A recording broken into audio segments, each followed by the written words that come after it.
नमस्कार, मैं हूं आपके साथ राहुल ओझा। आप देख रहे हैं चुनाव से जुड़ा सबसे पहला चुनावी बुलेटिन। चुनाव की चाल तो समझिए। लोकसभा चुनाव का रण तेज हो चुका है। चुनावी चाल तूफानी गति से चली जा रही है। बीजेपी चाल चल रही है, कांग्रेस चाल चल रही है, तो क्षेत्रीय दल भी चाल से कमाल करने की जुगत में है। हमारी नजर हर एक चाल पर है, तो चुनाव से जुड़ी हर एक खबर को दिखाएंगे, खबर के अंदर की एक एक चाल को समझाएंगे। बस देखते रहिए देश का सबसे पहला समझाने वाला बुलेटिन, चुनाव की चाल तो समझिए।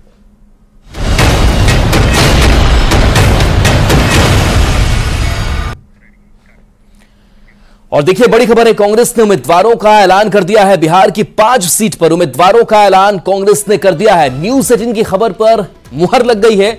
पश्चिम चंपारण से मदन मोहन तिवारी को प्रत्याशी बनाया गया है। मुजफ्फरपुर सीट पर आते हैं, अजय निषाद को यहां से टिकट मिला है। महाराजगंज की अगर बात करें तो आकाश प्रसाद सिंह को टिकट मिला है। तो लिस्ट भी हम आपको दिखा रहे हैं और इन नामों की चर्चा हम लगातार कर रहे थे।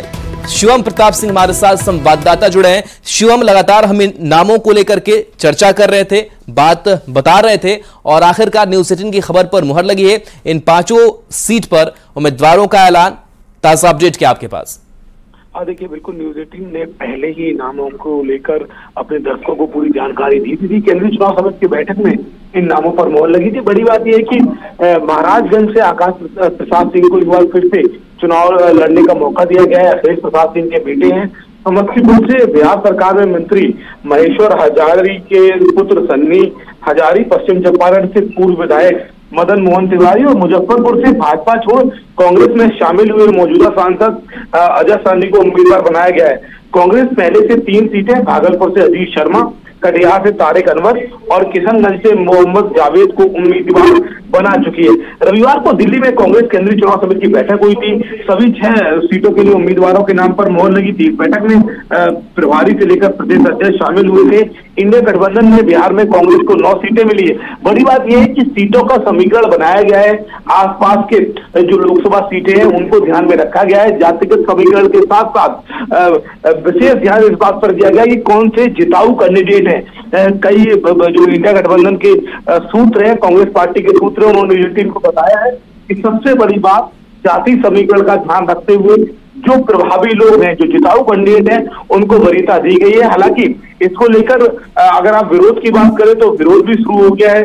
सन्नी हजारे को जो टिकट मिला है उसको लेकर कांग्रेस पार्टी में अंदर खाने कहीं ना कहीं विरोध के स्वर जताए जा रहे हैं। बताया ये जा रहा है कि इसको लेकर पार्टी के कई नेता नाराज हैं। और खास बात यह है कि कांग्रेस के ही नेता अशोक राम ने सोनिया गांधी को पत्र लिखकर समस्तीपुर सीट से जो सन्नी हजारे को टिकट दिया गया है उसको लेकर कहा है कि पार्टी के लिए बहुत ही शर्मनाक स्थिति है कि वो एक तरफ तो वो सरकार में मंत्री है और उनके बेटे को कांग्रेस ने टिकट दिया है। बहरहाल लंबे समय से इंतजार चल रहा था और कांग्रेस ने अंततः इन नामों का ऐलान किया है। चलिए, शुक्रिया शिवम इस अपडेट के लिए आपका।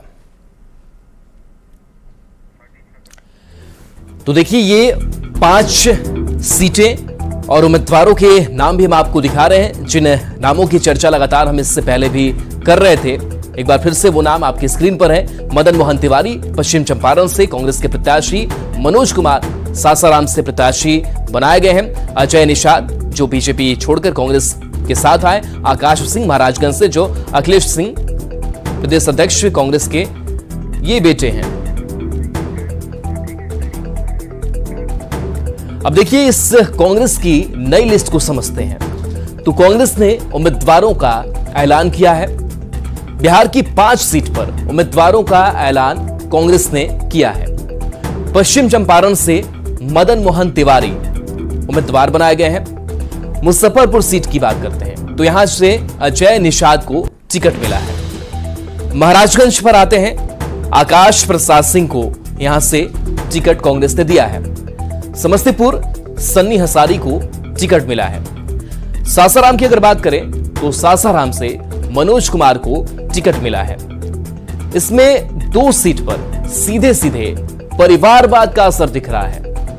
कौन कौन सी वो सीटें हैं? तो सन्नी हजारी जो बिहार सरकार के मंत्री महेश्वर हजारी के बेटे हैं, जिनको कांग्रेस ने प्रत्याशी बनाया है। तो आकाश सिंह कांग्रेस अध्यक्ष अखिलेश सिंह के बेटे हैं। वहीं तीसरी सीट पर पुराने की जगह नए को टिकट दिया गया है। मुजफ्फरपुर सीट की अगर बात करें तो अजय निषाद को यहां से टिकट कांग्रेस ने दिया है। अजय निषाद अभी अभी बीजेपी से कांग्रेस में आए हैं। कांग्रेस में पहले से टिकट बंटवारे पर सवाल उठता रहा है। नई लिस्ट आने के बाद क्या होता है यह देखना बेहद ही दिलचस्प होगा। चलिए बढ़ते हैं आगे। कटिहार के कोढ़ा विधानसभा क्षेत्र में एक सभा को संबोधित करते हुए तेजस्वी यादव ने मंच से यह कह दिया कि अगर आप बीमा भारती को नहीं चुनते हैं तो आप एनडीए को चुन लो। मतलब एनडीए को वोट दे दीजिए लेकिन पप्पू यादव को नहीं।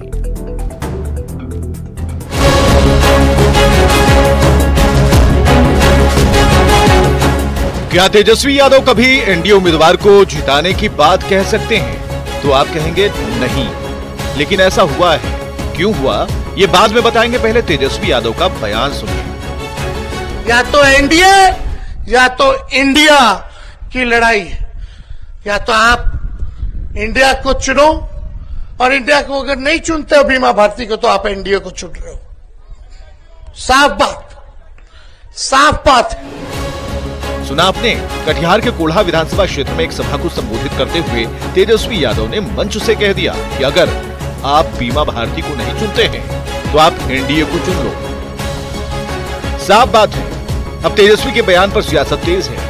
जेडीयू के मुख्य प्रवक्ता नीरज कुमार ने तंज कसते हुए कहा कि तेजस्वी यादव राजनीतिक तपिश के शिकार हो गए हैं, हताश हो चुके हैं। हताशा में बयान दे रहे हैं। संतोष कुशवाहा जी की तो जीत 2014 में भी हुआ था, 19 में भी हुआ था, 2024 में होगा। बीजेपी ने तेजस्वी पर हमला बोलते हुए कहा कि तेजस्वी यादव क्या एनडीए को जिताएंगे? एनडीए तो हर जगह जीत रही है। सभा में तेजस्वी यादव ने तो कमाल कर दिया। जो बात वो सपनों में देखते हैं वो बात को चुनावी सभा में बोल रहे हैं। ये हकीकत जान चुके हैं कि उनके जो इंडिया गठबंधन के लोग हैं इनके पास में कोई वोट कोई बिहार में बचा नहीं है। आपको बताएं कि बिहार में दूसरे चरण की 5 लोकसभा सीट पे सबसे कड़ा और बड़ा मुकाबला पूर्णिया सीट पर दिख रहा है। यहाँ मौजूदा सांसद और जेडीयू प्रत्याशी संतोष कुशवाहा, आरजेडी प्रत्याशी बीमा भारती और निर्दलीय प्रत्याशी पप्पू यादव के बीच त्रिकोणीय मुकाबला है। पप्पू यादव के निर्दलीय मैदान में उतरने से आरजेडी उम्मीदवार बीमा भारती की मुश्किलें बढ़ गई हैं। यही नहीं, पप्पू यादव कांग्रेस नेता राहुल गांधी और प्रियंका गांधी के मौन समर्थन का दावा भी कर रहे हैं। यही वजह है कि तेजस्वी यादव पूर्णिया में लगातार सभाएं कर रहे हैं और एक सभा को संबोधित करते हुए तेजस्वी यादव ने मंच से यहां तक कह दिया कि अगर आप बीमा भारती को नहीं चुनते हैं तो आप एनडीए को चुन लो। न्यूज़ 18 के लिए कटिहार से सुब्रत गुहा की रिपोर्ट।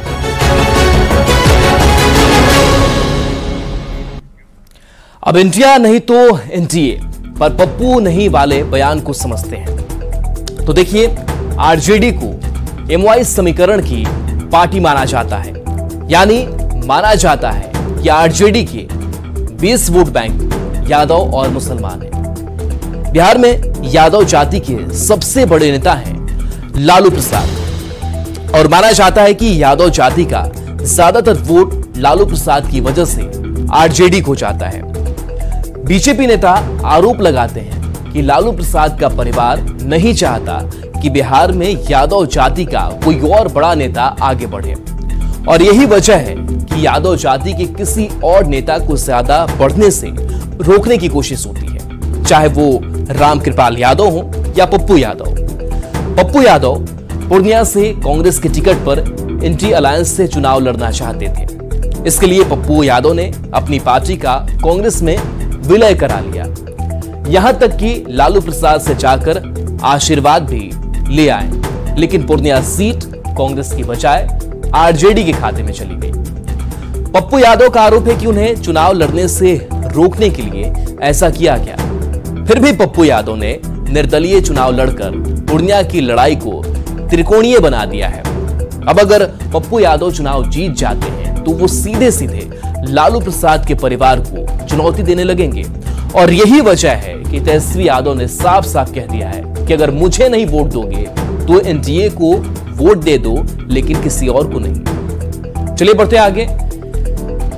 प्रधानमंत्री मोदी लगातार कांग्रेस के घोषणा पत्र पर प्रहार कर रहे हैं। अपनी सभाओं में ये कह रहे हैं कि कांग्रेस की नजर लोगों की गाढ़ी कमाई पर टिकी है। आखिर पीएम क्यों बार बार कांग्रेस के मैनिफेस्टो का जिक्र कर लोगों की संपत्ति लिए जाने का गंभीर आरोप लगा रहे हैं? रिपोर्ट के जरिए समझिए। आपकी मेहनत की कमाई, आपकी संपत्ति पर कांग्रेस अपना पंजा मारना चाहती है।